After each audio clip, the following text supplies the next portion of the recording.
नमस्कार, स्वागत है आप सभी का हमारे चैनल द डिवोशनल रूम में। आज हम शिव महापुराण में ब्रह्मा, विष्णु और रुद्र की आयु की महिमा सुनेंगे। आइए शुरू करते हैं।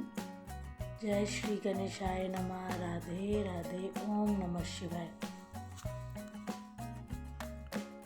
शिव जी बोले, हे विष्णु, तुम सदैव तीनों लोकों में पूज्य और मान्य रहोगे। ब्रह्मा द्वारा रची हुई सृष्टि के लोगों के दुख दरिद्र को तुम ही दूर करोगे। उनको अवतार ग्रहण करके तुम जीवों का उद्धार करोगे। हे नारद, इतना कहकर विष्णु को मेरे हाथ पकड़कर शिवजी ने कहा कि तुम सदैव इसके दुख में सहायता करना।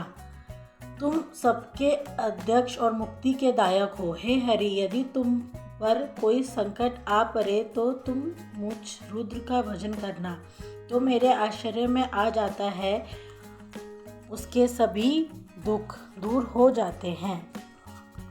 अब तीनों देवों की आयु सुनो।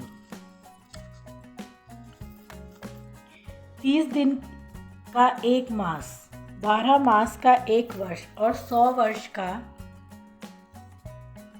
ब्रह्मा का एक दिन। इस प्रकार वर्ष प्रमाण से ब्रह्मा की आयु 100 वर्ष है। विष्णु का एक दिन ब्रह्मा के एक वर्ष के बराबर है। उनकी आयु इस प्रणाम से 100 वर्ष तक है। विष्णु का एक वर्ष रुद्र के एक दिन के बराबर तथा इसी से तुमसे वे भी 100 वर्ष की आयु वाले हैं। शिव का उत्पन्न तो आश्चर्य है। शिव जी अपना वरद हाथ विष्णु के मस्तक पर रखकर अंतर्धार्य हो गए। तभी से इस लोक में लिंग की पूजा का प्रचलन प्रारंभ हुआ। शिव पूजन। ब्रह्मा जी नारद से बोले, तुम्हें लिंग पूजन की संक्षिप्त विधि बताता हूँ, ध्यान पूर्वक सुनो, क्योंकि विस्तार से बताने पर तो यह सैकड़ों वर्षों में भी पूरी नहीं हो सकती। शिव जी की पूजा भक्ति के साथ करनी चाहिए। प्रातःकाल ब्रह्म मुहूर्त में उठकर गुरु एवं शिव जी का स्मरण करना चाहिए तथा भगवान श्री हरि का ध्यान करना चाहिए। इसके साथ साथ अन्य देवताओं तथा मुनियों का भी ध्यान करना चाहिए। शिव स्तोत्र का पाठ करें। इसके बाद लघुशंका और दीर्घशंका को जाना चाहिए। दक्षिण दिशा में मल त्यागना चाहिए। मल त्याग के बाद 5 बार हाथ धोने चाहिए। बाएं हाथ को 10 बार और दोनों हाथों को मिलाकर 7 बार मिट्टी से मांझे। लिंग और गुदा को भी मिट्टी लगाकर एक बार स्वच्छ करें। दोनों पैरों में 3 बार मिट्टी लगाकर 3 बार हाथ से साफ करें। वर्ण के अनुसार दातुन करें। छठ अमावस 9वीं के व्रत के दिन रविवार को तथा संध्या और श्रद्धा के समय दातुन ना करें। तीर्थ में विधिनुसार स्नान करें। संध्या वंदना एकांत में करें। इसके पश्चात प्रथम गणेश जी का पूजन करके विधि पूर्वक शिव जी का पूजन करना चाहिए। आसन पर बैठकर 3 आचमन करें। शिव जी की स्थापना आह्वान का प्राणायाम करें। फिर ध्यान करें। प्रणव से षंडश करें।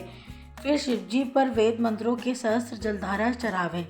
शिव जी पर चंदन पुष्पादि चढ़ावें। नाना प्रकार के वेद मंत्रों से शिव स्तुति करें। उन्हें नमस्कार करें। अर्घ्य देकर शिव जी के चरणों में फूल अर्पित करें। इसके पश्चात प्रणाम करके उनकी आराधना करें। प्रार्थना के समय हाथ में फूल लेकर अंजलि बांधकर खड़े हो जाएं और इस प्रकार बोलें, हे शंकर भगवान, मैंने अपनी बुद्धि के अनुसार आपकी जो पूजा की है वह सफल हो, आप प्रसन्न हो। इतना कह के फूलों को शिव जी के सिर पर छोड़ें।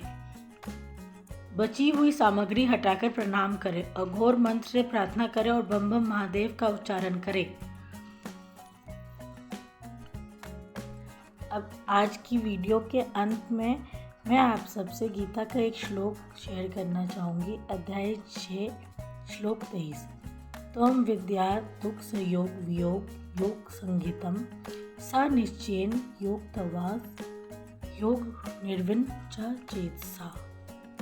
अर्थात दुखों से जुड़ा भी दुख है और उससे मुक्त होना ही योग है, जो अकेले में अभ्यास से प्राप्त होता है। आशा करती हूँ आप इसे भी अपने जीवन में अपनाएंगे। ऐसे और वीडियोस के लिए हमारे चैनल के साथ बने रहें। धन्यवाद। राधे राधे। ओम नमः शिवाय।